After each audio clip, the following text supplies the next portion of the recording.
बिस्मिल्लाहिर्रहमानिर्रहीम। औलाद ना होने की वजह से शौहर ने तलाक दी तो मैंने दूसरी शादी ना की, बल्कि तन्हाई दूर करने के लिए एक बच्चा गोद ले लिया और सुकून से रहने लगी। मैं बहुत अमीर थी। बच्चे की देखभाल के लिए जो भी नुकरानी रखती, वो अगले रोज मुझे गालियां निकाल कर नौकरी छोड़ जाती। इस बार नुकरानी काम छोड़कर जाने लगी तो मैंने वजह पूछ ली। वो बोली, इतनी मासूम ना बनो घटिया औरत, तुम्हें सब पता है। मैं बड़ी हैरान हुई। अगले रोज मैं सुबह की नमाज पढ़कर सूरह बकरा की तिलावत कर रही थी। मेरा तो कलेजा मुंह को आ गया जब बच्चा तिलावत सुनकर। मेरा नाम रुखसाना और मेरा ताल्लुक एक अमीर खानदान से था। माँ बाप फौत हो चुके थे और मेरा कोई भाई नहीं था। अब अपने बाप की सारी जायदाद की वारिस मैं अकेली ही थी, और यही वजह थी कि मेरी सास और नंदे मेरे सामने नहीं बोलते थे। हालांकि मैं बांझ थी, औलाद पैदा नहीं कर सकती थी। मैं अपना महंगे डॉक्टर से इलाज करवा रही थी, इसी आस पर कि शायद अल्लाह ताला मुझे औलाद से नवाज दे। मगर जब शादी को 3 साल गुजर गए और औलाद ना हुई, अब मेरी सास और नंदे बातें करने लगे थे। शोहर भी दूसरी शादी करना चाहता था। मैंने शोहर से कहा, आप दूसरी शादी करने के बजाय एक बच्चे को गोद ले लें, मैं इसे माँ बनकर पालूंगी। तब शौहर ने मेरी तरफ देखा और कहा, मुझे अपना सगा बेटा चाहिए। किसी गैर को मैं अपनी जायदाद का वारिस नहीं बना सकता। मैं चुप हो गई। कुछ दिन बाद मेरी सास ने एक लड़की को पसंद किया और मेरे शौहर का निकाह इसके साथ कर दिया। शौहर ने बस मुझे इतना कहा, देखो, मैं तुम्हें तलाक नहीं दूंगा, तुम अपनी मर्जी से मेरे साथ रह सकती हो। मैंने ये शादी सिर्फ औलाद की खातिर की है। मैंने दिल पर पत्थर रखकर ये दुख भी सह लिया, क्योंकि मसला मुझ में था। इसकी सारी रिपोर्ट्स ठीक आई थी, लेकिन अब सास और नंदों ने मेरा जीना हराम कर दिया था। बात बात पर ताने मिलते कहती कि तुम तलाक ले लो, अब तुम्हारी इस घर में कोई जगह नहीं है। एक रात मेरा शौहर मेरे कमरे में आया। मैं उठकर बैठ गई। वो एक माह बाद मेरे पास आया था। मैं अपना दुपट्टा ठीक कर रही थी जब वो बोला, रुखसाना, मेरी दूसरी बीवी माँ बनने वाली है और मैंने एक फैसला किया है। कैसा फैसला? मैंने नजरें झुकाकर पूछा। तुम चाहो तो तुम सारी जिंदगी मेरे साथ रह सकती हो, मगर जो मकाम, जो मोहब्बत तुम्हें पहले मिलती थी, अब वो नहीं मिलेगी। हाँ, अगर तुम चाहो तो तलाक भी ले सकती हो। मैं इसकी आंखों में देखा, वो बिल्कुल मुतमिन था, जैसे अपना फर्ज अदा कर रहा हो। मैंने बस इतना कहा, ठीक है। इसने कुछ देर बाद मुझे देखा। शायद जवाब के अंदाज ने इसे चौंका दिया। तुम कुछ कहोगी नहीं? मैंने सर हिला दिया। कहने को कुछ बाकी नहीं रहा। 2 दिन बाद इसने तलाकनामा लाकर मेरे हाथ में थमा दिया। एक सफ़ेद कागज़, सादा तहरीर और एक फैसला। बे आवाज़, बेरंग मैंने इस पर दस्तखत किए, बगैर किसी शर्त, बगैर किसी तकरार। फिर अपने पुराने घर का रास्ता लिया। वही घर जिसे अब्बा ने मेरे लिए महफूज रखा था। घर कई महीनों से बंद पड़ा था। दरवाजे पर जंग, सहन में सूखे पत्ते, खिड़कियां गर्द से भरी हुई। मैंने ताला खोला। दरवाजा चिरचिराते हुए खुला। अंदर कदम रखा तो अम्मा और अब्बा की यादें दरो दीवार से लिपटने लगीं, जैसे वो मुझसे सवाल कर रही हूँ, तू वापिस आ गई? मैंने पूरे घर की सफाई करवाई, नुकरानी को बुलाया, पुराने पर्दे बदलवाए, फर्नीचर झाड़ा। हर कमरा कुछ कह रहा था। अब्बा का कमरा वैसा ही था जैसे वो छोड़कर गए थे। मेज पर इनकी घड़ी दराज में चश्मा, एक किताब जिसमें कागज दबा था। मैंने कागज खोला। अब्बा की तहरीर थी। रुखसाना, ये घर तुम्हारी पनाह है, कभी जरूरत पड़े तो वापस आ जाना।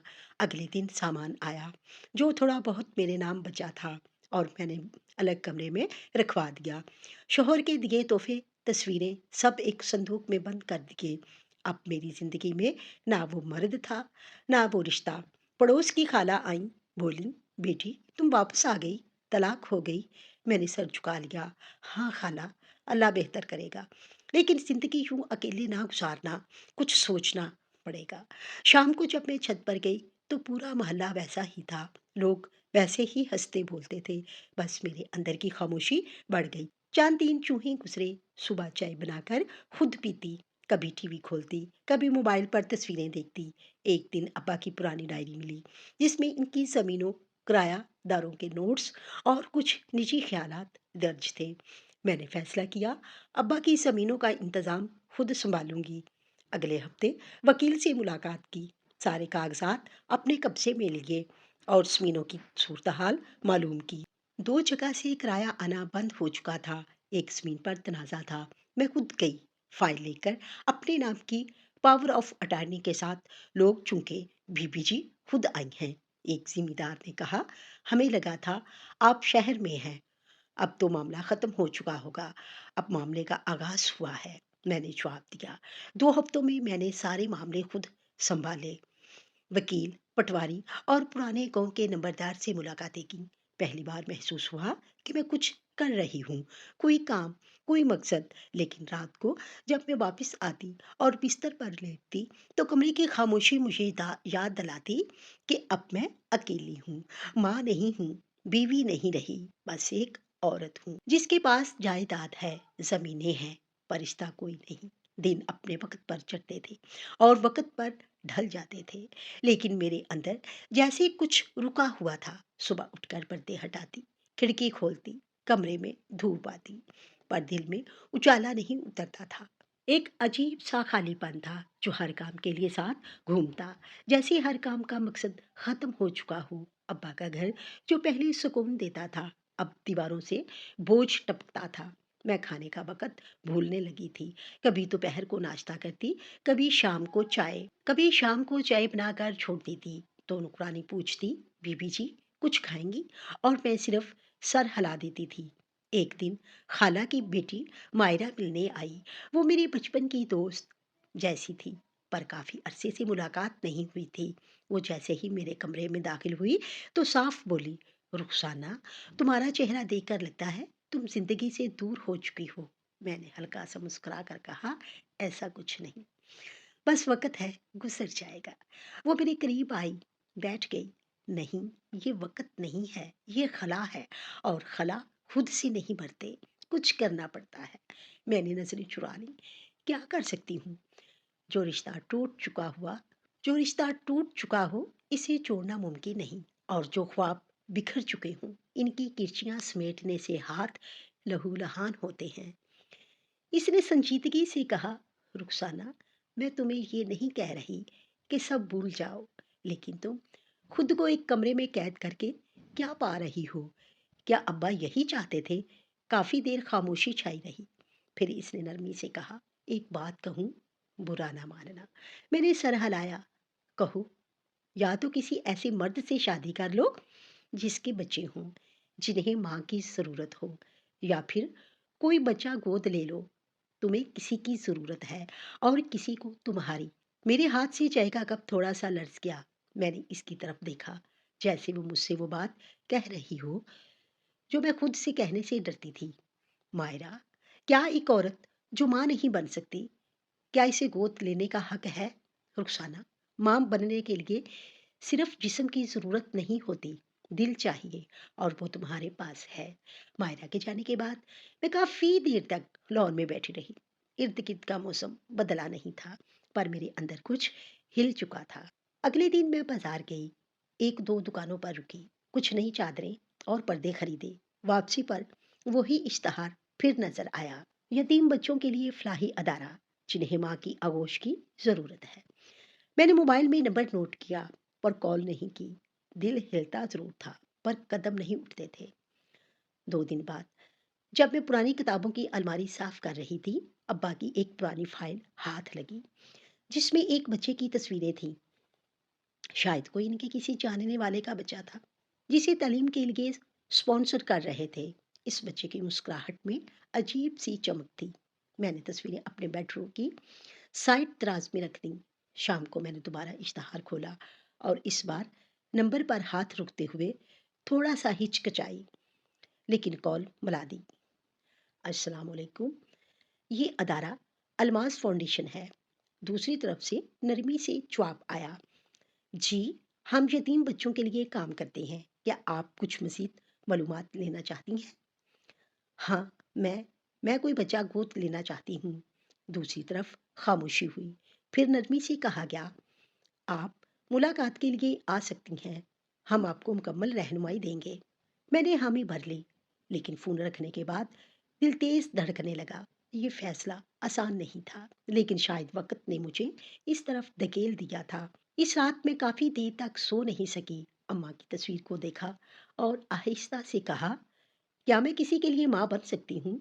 कमरे में खामोशी थी, लेकिन दिल में जैसे एक हल्की-सी आवाज़ आई, अगर नीयत सच्ची हो तो हर रिश्ता मुमकिन है। अगली सुबह मैंने वो नंबर दोबारा डायल किया जो गुज़िश्ता रात अल्मास फाउंडेशन के नाम से महफूज किया था। दूसरी तरफ एक औरत ने खुश इखलाकी से बात की। मैंने वक़्त माँगा और इसने अगले दिन का कहा, 11 बजे आ जाएँ, फाउंडेशन का दरवाज़ा आपके लिए खुला है। सुबह सवेरे मैंने तैयार होकर पुरानी जानने वाली आंटी को फ़ोन किया, जिनके बारे में मुझे याद था कि वो अब्बा के वक़्त में अक्सर हमारे घर आया करती थी। फ़राही कामों से ताल्लुक़ रखती थी। जब मैंने इन्हें बताया कि मैं किसी बच्चे को गोद लेना चाहती हूँ, तो उन्होंने फ़ौरन कहा, मैं तुम्हारे साथ चलूँगी। रुखसाना तुम्हें अकेला नहीं जाने दूँगी। हम दोनों 11 बजे के करीब अदारे पहुँचे। दरवाजे पर बोर्ड लगा था, अल्मास फाउंडेशन अदारा, बेसहारा बच्चों के लिए उम्मीद की जगह। इस्तकबालिया पर हमें एक नरम लहजे वाली खातून मिली जो हमें अंदर ले गईं। हम एक छोटे ऑफिस में बैठे जहां बच्चे की गोद लेने से मुतल्लिक दस्तावेजात और ज़रूरी ज़वाबत समझाए गए। फिर उन्होंने पूछा, आप बच्चे की उम्र क्या चाहती हैं? मैंने फ़ौरन जवाब दिया, छोटा बच्चा, शायद 3 या 4 साल का। वो एक लम्हे को रुकी। हमारे अदारे में इस वक़्त सब बच्चे 11 साल या इससे ऊपर के हैं। छोटे बच्चे ज़्यादातर फ़ौरन एडॉप्ट हो जाते हैं। मेरे चेहरे पर थोड़ा-सा तज़ब्ज़ब आया। मैंने नज़रें आंटी की तरफ कीं।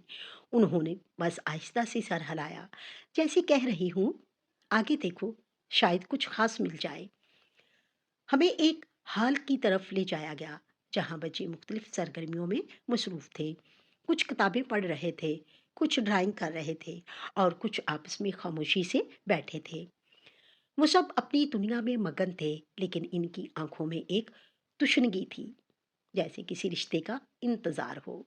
मेरी नजरें सब बच्चों पर घूम रही थीं कि कमरे के एक कोने में एक लड़का अलग थलग बैठा नजर आया। इसका चेहरा सांवला, आंखें बड़ी बड़ी और बाल थोड़े बिखरे हुए थे। वो किसी से बात नहीं कर रहा था, बस अपनी जगह पर टिकटकी बांधे सामने की दीवार को देख रहा था। मैं बेइख्तियार इसके करीब गई। आंटी मेरे पीछे पीछे थीं। मैंने पास बैठकर आहिस्ता से कहा, क्या नाम है तुम्हारा? वो चौंका, फिर आहिस्ता से बोला, फहद। यहाँ कब से हो? इसने कंधे उचकाए। ज्यादा दिन नहीं हुए। मैंने इसकी तरफ देखा। इसकी आंखों में कुछ अलग था, शायद खामोशी में लिपटी हुई कहानी या फिर एक अनजानी अपनायत जो मेरी तरफ खींच रही थी। वापस ऑफिस आई तो कहा, मुझे फहद से एक बार फिर बात करनी है। अगले दिन मैं दोबारा गई। इस बार सिर्फ मैं थी। फहद दोबारा इसी जगह बैठा था। मैंने कुछ खिलौने खरीदे थे, एक छोटी गाड़ी, रंगीन पजल और एक किताब। ये तुम्हारे लिए हैं। इसने गाड़ी हाथ में ली पर मुस्कुराया नहीं। फिर कहा, क्या मैं आपसे कुछ पूछ सकता हूँ? पूछो। आप दोबारा आएंगी या बस एक दिन की बात है? मैं कुछ लम्हे खामोश रही, फिर आहिस्ता से बोली, मैं आई हूँ तुम्हें अपने साथ ले जाने के लिए, हमेशा के लिए। इसने नजरें नीचे कर ली, फिर बहुत आहिस्ता से कहा, तो फिर क्या मैं आपको माँ कह सकता हूँ? इस जुमले में मेरे अंदर कुछ ऐसा छुआ जो लफ्ज़ों में बयान नहीं किया जा सकता। मैंने इसका हाथ थामा। हाँ बिल्कुल। इस रात मैं वापस घर आई तो एक नया एहसास साथ था। खामोशी अब वैसी नहीं रही थी जैसी कोई रोशनी किसी बंद कमरे में आ चुकी हो। अगले दिन सारी कानूनी कार्रवाई शुरू हुई। दस्तावेजात मुकम्मल की, फाउंडेशन की तरफ से मुशाहदाती इंटरव्यू हुआ और एक हफ्ते बाद मुझे फहद, जिसे मैंने दिल में पहले ही अपना बेटा मान लिया था, घर लाने की इजाज़त दे दी गई। नुमैर मेरे घर का पहला कदम था और मेरी ज़िंदगी का नया आगाज़। वो दिन जब मैं फहद को लेकर घर वापस आई, दरवाज़ा खोलते हुए दिल अजीब सी धड़कन में था। वो मेरे पीछे आहिस्ता आहिस्ता चल रहा था, जैसे हर चीज़ को नाप रहा हो। मैंने इसका हाथ पकड़ा। یہ اب تمہارا گھر ہے، یہاں تم سے کوئی سوال نہیں کرے گا، نہ کوئی پرانی بات یاد دلائے گا۔ اس نے سر ہلایا لیکن چہرے پر الجھن تھی، جیسے دل میں ابھی یقین مکمل نہیں آیا۔ میں اسے وہ کمرہ دکھانے لے گئی جو میں نے پچھلے ہفتے تیار کروایا تھا۔ نیلا رنگ اس کی آنکھوں کے مزاج سے میل کھاتا تھا۔ دیواروں پر سپر ہیرو کے اسٹیکر تھے، بیڈ کے ساتھ ساتھ نیا اسٹڈی ٹیبل اور ایک الماری جس میں نئے کپڑے ترتیب سے رکھے تھے۔ یہ سب تمہارے لیے ہیں نمیر۔ وہ چونکا۔ نمیر؟ ہاں، اب تمہارا نام نمیر ہے۔ یہ نام میں نے برسوں پہلے سوچا تھا۔ مجھے لگا تھا شاید کبھی میری گود میں بچہ ہوگا تو یہ نام دوں گی۔ اس نے کچھ دیر سوچا، پھر دھیرے سے کہا، ٹھیک ہے نمیر، اچھا ہے۔ اگلے دن صبح وہ کافی دیر تک سوتا رہا۔ نوکرانی نے آ کر کہا، بی بی جی، بچے کو ناشتہ دوں؟ نہیں، میں خود دوں گی۔ میں نے خود ناشتہ تیار کیا، گرم پراٹھے، انڈا اور دودھ۔ جب میں ٹرے لے کر اس کے کمرے میں آئی تو وہ بستر پر بیٹھا باہر کی کھڑکی سے جھانک رہا تھا۔ اٹھ جاؤ، آج ناشتہ ہم دونوں ایک ساتھ کریں گے۔ وہ خاموشی سے میرے ساتھ چل پڑا۔ ہم دونوں کے لان میں بیٹھ کر ناشتہ کیا۔ وہ زیادہ بات نہیں کرتا تھا لیکن اب اس کی آنکھوں میں خوف کی جگہ تھوڑا سا سکون آنے لگا تھا۔ اگلے ہفتے میں نے اسکول کے لیے فارم بھر دیا۔ ایک قریبی پرائیویٹ اسکول تھا جہاں بچے صرف تعلیم ہی نہیں، خود اعتمادی بھی سیکھتے تھے۔ انٹرویو کے لیے جب ہم اسکول گئے تو نمیر تھوڑا سا گھبرا گیا۔ میں نے اس کا ہاتھ پکڑا، بس تم وہی بنے رہو جو ہو، کسی اور کی طرح بننے کی ضرورت نہیں۔ اسکول انتظامیہ نے پوچھا، بچے کے والد کا نام؟ میں نے تھوڑا سا رک کر کہا، صرف ماں کافی ہے۔ داخلہ ہو گیا۔ میں نے فوراً اس کے لیے اسکول یونیفارم، جوتے، بیگ اور ساری کتابیں خریدیں۔ واپسی پر ہم مارکیٹ گئے، نمیر کی پسند کے کپڑے، کھلونے اور ایک سائیکل بھی لی۔ یہ سب تمہارے لیے ہیں، تمہاری نئی زندگی کی شروعات ہے۔ اس نے پہلی بار گاڑی میں بیٹھے بیٹھے مسکرا کر میری طرف دیکھا، ایک خاموش مسکراہٹ جو زیادہ دیر نہ ٹھہری لیکن کافی تھی میرے دل کو کچھ کہنے کے لیے۔ گھر آتے ہی میں نے سائیکل صحن میں رکھوائی۔ شام کو جب میں نے کچن سے جھانکا تو وہ سائیکل پر بیٹھنے کی کوشش کر رہا تھا، بار بار گر رہا تھا، پھر سنبھل رہا تھا۔ نوکرانی ہنس رہی تھی۔ میں نے اسے منع کیا، ہنسو مت، وہ سیکھ رہا ہے۔ بس دیکھو نمیر، اسکول سے آتا تو میں اس کا بیگ خود کھولتی، ہوم ورک دیکھتی اور ساتھ بیٹھ کر کام کرواتی۔ کچھ دیر بعد اس نے کہا، امی، آج ٹیچر نے میری تعریف کی۔ میں نے سب سے پہلے میتھ کا سوال حل کیا۔ میں نے اس کا ماتھا چوما، شاباش میرے بیٹے، ایسے ہی آگے بڑھتے رہو۔ رات کو وہ اکثر خاموشی سے سوتا، پر ایک بار میں نے دروازہ کھول کر دیکھا تو وہ جاگ رہا تھا۔ پوچھا، نیند نہیں آ رہی امی؟ اگر میں اچھا نہ بن سکا تو بھی تم میرے بیٹے ہی رہو گے۔ اچھا ہونا ضروری ہے لیکن تمہارا ہونا اس سے بھی زیادہ ضروری ہے۔ اس رات اس نے پہلی بار میرے ساتھ کہانی سن کر سونا پسند کیا۔ میں نے اسے پرانی کہانی سنا دی، ایک ایسی ماں کی جو اپنے بچے کو جنگل سے بچا کر لاتی ہے اور اسے دنیا کا سب سے محفوظ کمرہ دیتی ہے۔ کچھ دنوں بعد میں نے اس کے رویے میں ہلکی سی تبدیلی محسوس کی۔ وہ اسکول کی باتیں خود سے کرنے لگا، چھوٹی چھوٹی چیزیں شیئر کرتا، جیسے آج کس نے کیا کہا، کس سے دوستی ہوئی۔ یہ معمولی باتیں نہیں تھیں، یہ اعتماد کی بنیاد تھی۔ میں نے گھر میں 2 ملازم رکھے تھے تاکہ کام وہ سنبھال لیں اور میں اپنا زیادہ تر وقت نمیر کے ساتھ گزار سکوں۔ ہم شام کو لان میں بیٹھتے، کبھی لوڈو کھیلتے تھے، کبھی کتابیں پڑھتے اور کبھی خاموشی میں بس ایک دوسرے کی موجودگی محسوس کرتے۔ ایک دن جب وہ اپنے کھلونے ترتیب دے رہا تھا، میں نے کہا، نمیر، اگر تم چاہو تو کسی دن ہمیں پارک جانا چاہیے۔ وہ ہنسا، پہلے سائیکل چلانا سیکھ لوں، پھر چلیں گے۔ یہ چھوٹے لمحے، چھوٹے جملے میرے لیے مکمل زندگی کی علامت تھے۔ نمیر کی موجودگی نے گھر میں زندگی تو واپس لا دی تھی لیکن کچھ چیزیں ایسی تھیں جو میری نظروں سے چھپ نہیں سکیں۔ شروع میں جب ملازمین کو رکھا تھا تو ان میں سے ایک نعمان کافی سنجیدہ اور خاموش طبع تھا۔ دوسرے نسرین، جو کہ صفائی کا کام کر دیکھتی تھی، ہر وقت چکنی رہتی، جیسے کسی بات سے ڈرتی ہو۔ کچھ ہفتے بعد جب گھر کے معمولات قدرے مستحکم ہونے لگے، میں نے نوٹ کیا کہ نسرین اور نعمان اکثر آپس میں آہستہ باتیں کرتی ہیں، खास तौर पर जब अपनों मैट आसपास होता तो वो बात रोक देते या मौजू बदल देते। एक दिन नसरीन कुछ किचन में कुछ बर्तन धो रही थी, अचानक पीछे आ गई। इसने चौंक कर बर्तन छोड़ दिए। मैंने कहा, सब ठीक है? जी बीबी जी। बस बर्तन हाथ से फिसल गया, लेकिन इसकी आंखें कुछ और बता रही थीं। नोमान, जो आम तौर पर हदायत के बगैर काम करता था, अब कुछ ज्यादा सवालात करने लगा था। जैसे, बीबी जी, ये अलमारी की चाबी आपके पास है या ऊपर वाले कमरे में कौन रहता था? मैंने सवालों के जवाब दिए, मगर इनका इरादा समझ नहीं आ रहा था।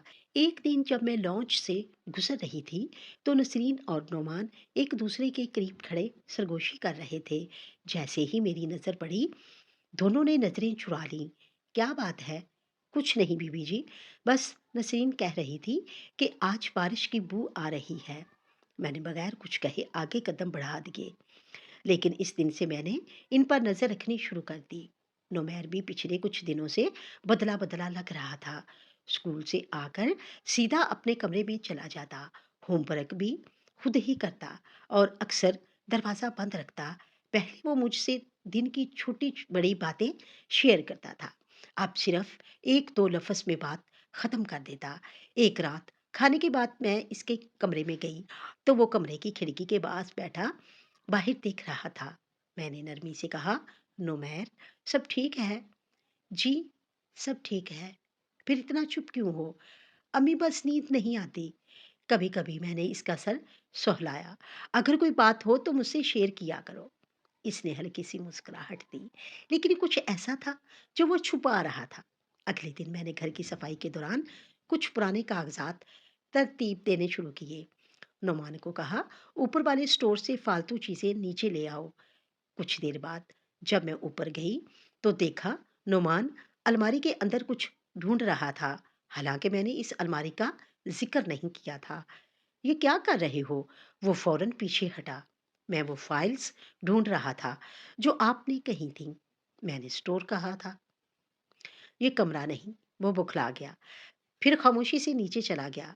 शाम को नसरीन ने काम खत्म करने के बाद कहा, बीबी जी, नुमान ने कहा है वो कल से नहीं आएगा। मैंने सवाल किया, क्यों? इसने कहा, कोई और काम मिल गया है। ये सब बहुत जल्दी हो रहा था। इसी रात जब मैं टीवी देख रही थी, तो बावर्ची खाने से कुछ खुसर पुसर की आवाज आई। मैं दबे कदमों से वहां पहुंची। नसरीन फोन पर किसी से बात कर रही थी। हाँ, वो बच्चा अब पूरी तरह सेटल हो गया है, लेकिन अभी काम बाकी है। जैसे ही वो सामान हाथ लगे, हम सब खत्म कर देंगे। बीबी जी को कुछ पता नहीं चलेगा। मैंने फौरन किचन का दरवाजा खटखटाया और वो चूक कर फोन बंद कर चुकी थी। कौन था फोन पर? मेरी बहन थी। बीबी जी बीमार है, इसका हाल पूछ रही थी। मैंने कुछ कहे बगैर कमरे की तरफ वापसी की, लेकिन दिल में खटक बढ़ चुकी थी। इसी रात मैंने नसरीन को नौकरी से फारिग कर दिया। कल से मत आना, तुम्हारी जरूरत नहीं। इसने कुछ कहना चाहा, लेकिन मैंने दरवाजा बंद कर दिया। नसरीन की खुश्ती के बाद घर की फजा कुछ बदली बदली महसूस हुई, मगर मेरे दिल में जो शक था वो खत्म नहीं हुआ। नुमान अब भी काम पर आता, लेकिन इसकी हरकत में वही अजीब संजीदगी बाकी थी। मैंने खुद पर काबू रखते हुए इससे किसी किस्म का झगड़ा नहीं किया, लेकिन मेरी आंखें अब हर हरकत पर थीं। नुमैर, जो कुछ दिनों से ज्यादा खामोश था, अब थोड़ा बातूनी हो गया था। जैसे इसने अचानक फैसला कर लिया हो कि अब दिखावा करना है। स्कूल से आकर वो मुझसे बातें करता, हंसता, घर के कामों में भी हाथ बटाता, लेकिन अंदर कहीं कुछ अब भी छुपा हुआ था। एक रात बारिश हो रही थी, बाहर हल्की हल्की गरज थी। मैं छत पर खड़ी चाय पी रही थी, जब नीचे लॉन के पिछले हिस्से से किसी के कदमों की आवाज आई। आम हालात में शायद मैं तवज्जो ना देती, लेकिन पिछले कुछ दिनों के वाकयात ने मुझे बहुत हसास बना दिया था। मैं दबे पांव नीचे आई, पिछले दरवाजे की झरोकी से देखा, तो नुमैर किसी के साथ बात कर रहा था। रोशनी बहुत मदम थी, लेकिन इसकी आवाज साफ सुनाई दे रही थी। मैंने कहा था ना, सब हो जाएगा। जेवर और पैसे दोनों निकाल लिए हैं। कल तक जमीन के कागजात भी ले आऊंगा। बस थोड़ा वक़्त दो। दूसरी तरफ से कोई मर्दाना आवाज़ थी, लेकिन आवाज़ पूरी तरह सुनाई नहीं दे रही थी। मैं लरस गई, सांस अंदर ही अटक गई। मैं कुछ लम्हे वहीं खड़ी रही, फिर खामोशी से वापस ऊपर आई, दरवाज़ा बंद किया और बिस्तर पर बैठ गई। आंखों के सामने वो लम्हे गर्दिश करने लगे, जब इसने मुझे अम्मी कहकर मुखातिब किया था, जब इसने कहा था कि वो हमेशा मुझे खुश रखेगा।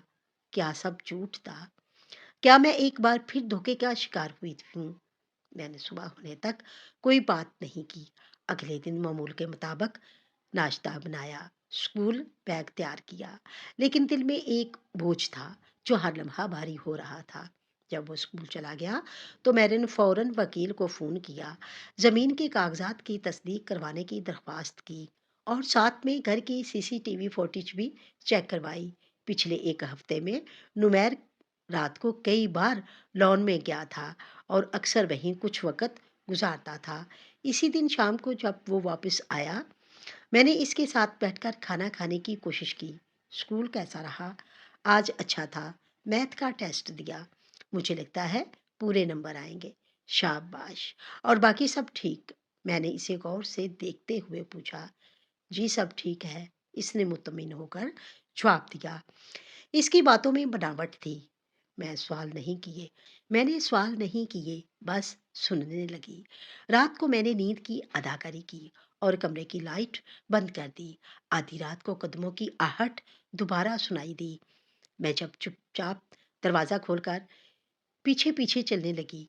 वही पुराना रास्ता, वही लॉन, वही मद्दम रोशनी। नुमैर फ़ोन पर बात कर रहा था। बीबी को कुछ नहीं पता चलेगा। मैंने ज़ेवर अलमारी के नीचे वाले खाने से निकाल लिया है। कल जब वो ऑफ़िस जाएगी, ज़मीन की फ़ाइल भी निकाल लूँगा। फिर जो करना है, कर लेना। मुझे बस यहाँ से निकलना है। इस बार मैं बर्दाश्त ना कर सकी। कदम बढ़ाकर इसके सामने आ गई। वो चौंक गया। हाथ में पकड़ा मोबाइल नीचे गिर गया। ये सब क्या है नुमैर? इसकी आंखों में खौफ उभरा, लेकिन अगले लम्हे वो खामोश हो गया। अम्मी, मैं मैं सब समझा सकता हूँ। अब क्या बाकी रह गया है समझाने के लिए? मैंने तुम्हें अपना बेटा माना और तुम मेरे ही घर को लूटने का प्लान बनाया। इसने नजरें झुका ली। मैं मजबूर था। किसने मजबूर किया तुम्हें? वो कौन है जिसने तुम रातों को मिलते हो और ये सब कुछ किसके कहने पर कर रहे हो? इसने चुप रहकर दीवार की तरफ देखा। मैंने सख्त लहजे में कहा, अगर तुमने अब भी सच ना बताया तो मैं पुलिस को फोन करूंगी। इसने आहिस्ता से कहा, एक दिन एक दिन और दे दें, सब सच बता दूंगा। तुम्हें कुछ नहीं मिलने वाला। अब नुमैर, मैंने तुम्हें अपना बेटा माना, मगर शायद तुमने मुझे सिर्फ एक हदफ समझा। मैं वापस अंदर आ गई, दरवाज़ा बंद किया और पूरी रात जागती रही। सुबह होते ही मैंने पुलिस से राब्ता करने के लिए निकली। अब वक़्त था कि वो पर्दा जो झूठ के पीछे छुपा हुआ था, वो हटाया जाए। सुबह की रोशनी में वो अंधेरा जो दिल में फैल चुका था और गहरा अलग रहा था। मैंने फ़ौरन पुलिस को फ़ोन किया और वकील को घर बुलाया। इन्हें पूरी बात तफ़सील से बताई। नुमैर की गुफ्तगू, इसके राब्ते, रात के वक़्त की सरगर्मियाँ और मेरे शुबहात, सब कुछ वकील ने कहा। अगर ये बात दुरुस्त है, तो हमें फ़ौरी तौर पर इस अदारे की छानबीन करनी चाहिए, जहाँ से बच्चा आया था। पुलिस ने सारी मालूमात नोट की और अगले दिन के लिए इंस्पेक्टर मलिक को अदारे के खिलाफ इब्तदाई कार्रवाई की इजाज़त दी गई। मुझे कहा गया, बीबी बीबी जी आप खामोश रहें, जैसे सब कुछ मामूल के मुताबिक है, ताकि अगर मजीद कोई मुलव्वस हो तो वो बेनकाब हो सके। मैं घर लौटी तो नुमैर हस्बे मामूल स्कूल से वापस आ रहा था। इसकी चाल, इसका अंदाज, सब नॉर्मल लग रहा था, जैसे कुछ हुआ ही ना हो। लेकिन मेरे लिए अब सब बदल चुका था। शाम को वकील ने मुझे एक रिपोर्ट दी। रुखसाना बीबी, इस फलाही अदारे का रजिस्ट्रेशन रिकॉर्ड मशकूक है। इनके कागजात में कई जाली इंट्रीज हैं और जो लोग इस वक्त अदारा चला रहे हैं, इनका असल नाम, शनाख्त और माजी सब छुपाया गया है। पुलिस ने एक खुफिया टीम के ज़रिए अदारे के इतराफ़ निगरानी शुरू कर दी। फ़ोन कॉल्स, मुलाकातें और माली रिकॉर्ड्स, सब कुछ ज़ेरे तफ्तीश आ गया। एक हफ्ते बाद इंस्पेक्टर ملک نے مجھے بلایا۔ ہمیں پختہ شواہد مل چکے ہیں۔ ادارہ ایک کور ہے۔ اصل میں یہ گروہ یتیم بچوں کو مختلف شہروں سے اکٹھا کرتا ہے، ان کی شناخت بدلتا ہے اور انہیں خاص تربیت دے کر امیر گھرانوں میں اڈاپٹ کرواتا ہے۔ کچھ بچوں کو چوری کے لیے، کچھ کو بلیک میلنگ کے لیے استعمال کیا جاتا ہے۔ میرے ہاتھ کانپنے لگے۔ نمیر بھی؟ جی وہ بھی اس سسٹم کا حصہ تھا۔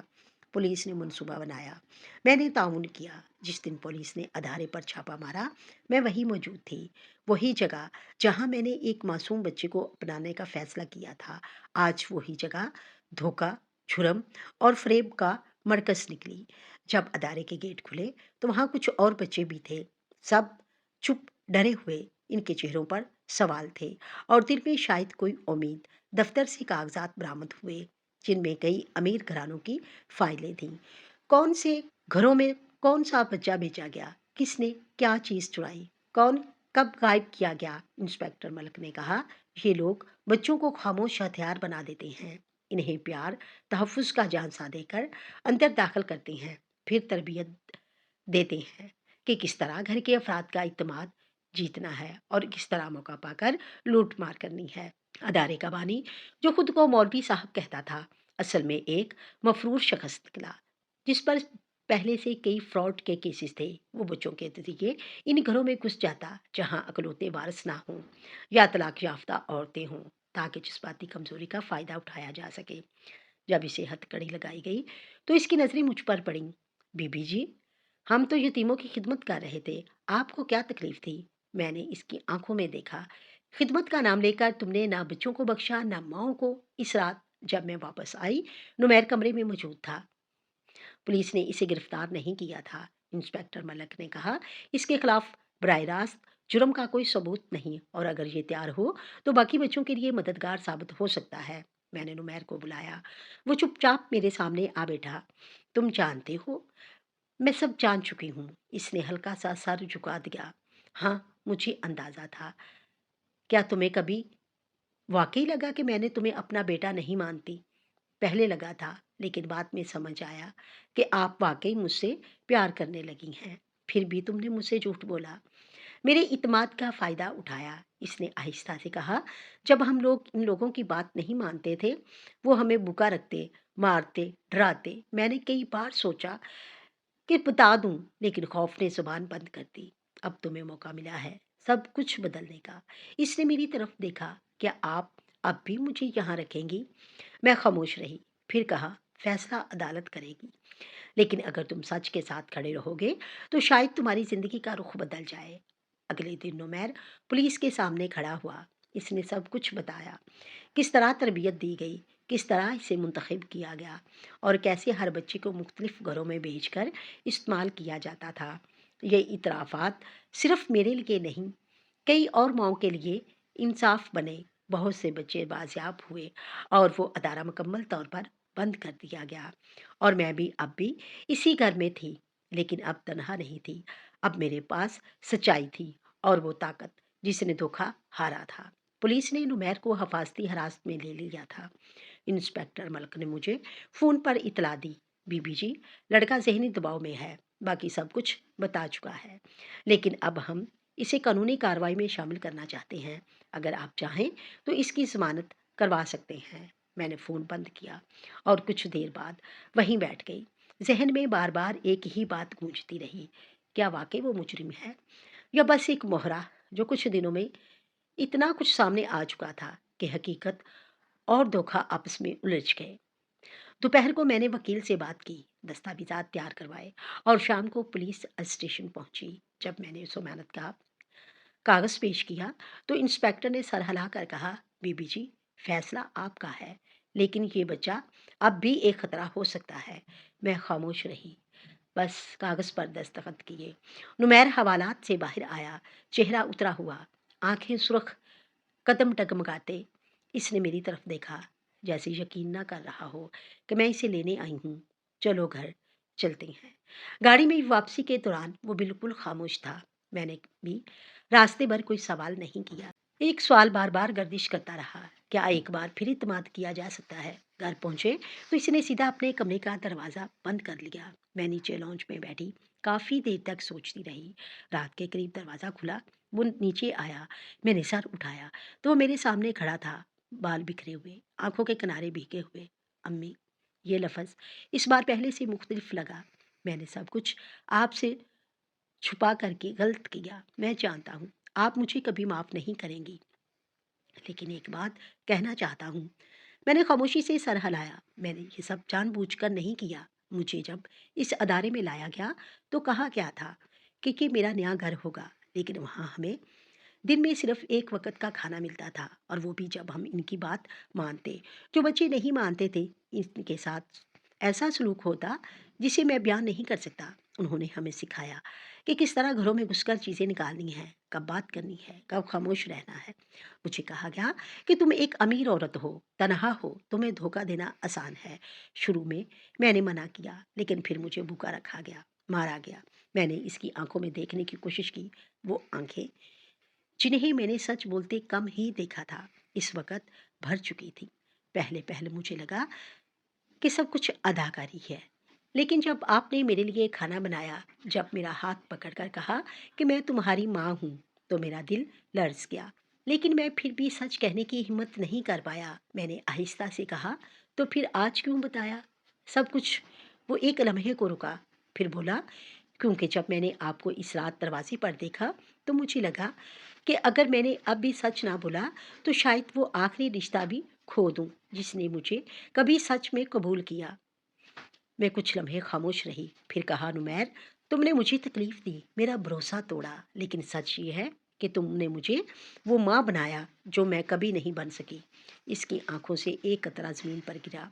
मैं तुम्हें सजा दे सकती हूँ, कानून भी दे सकता है, लेकिन अगर तुम वाकई सच बोल रहे हो और दिल से बदलना चाहते हो तो मैं तुम्हें एक मौका देती हूँ। इसने मेरे कदमों में बैठते हुए कहा, अम्मी, मैं वादा करता हूँ, मैं सब कुछ बदल दूंगा, बस मुझे आपका साया चाहिए। मैंने इसका माथा चूमा और आहिस्ता से कहा, एक माँ का फैसला दिल से होता है, और मेरा दिल कहता है कि तुम्हें छोड़ना नहीं, संभालना है। अगले दिन पुलिस स्टेशन में नुमैर ने बकायदा बयान दिया। इनके पूरे ग्रोह की तफसीलात, तरीक़े वारदात और अदारे के पोशीदा पहलुओं को सामने लाया गया। पुलिस ने इसके ताबन को सराहा और कहा कि वो बाकी मुतासरा बच्चों को समझाने में मददगार साबित हो सकता है। वापसी पर मैंने इसके लिए एक साफ नई कॉपी खरीदी। ये लो, अपनी नई जिंदगी का पहला सफ़ा लिखो। वो मुस्कुराकर बोला, पहला लफ्ज़ क्या लिखूं? मैंने कहा, सच। नुमैर का बयान, इसकी सच्चाई और नदामत ने सब कुछ बदल दिया था। कानून ने इसे सज़ा नहीं दी, बल्कि इसे एक मौका दिया, और मैंने इसे सिर्फ मौका नहीं दिया, एक नई ज़िंदगी दी।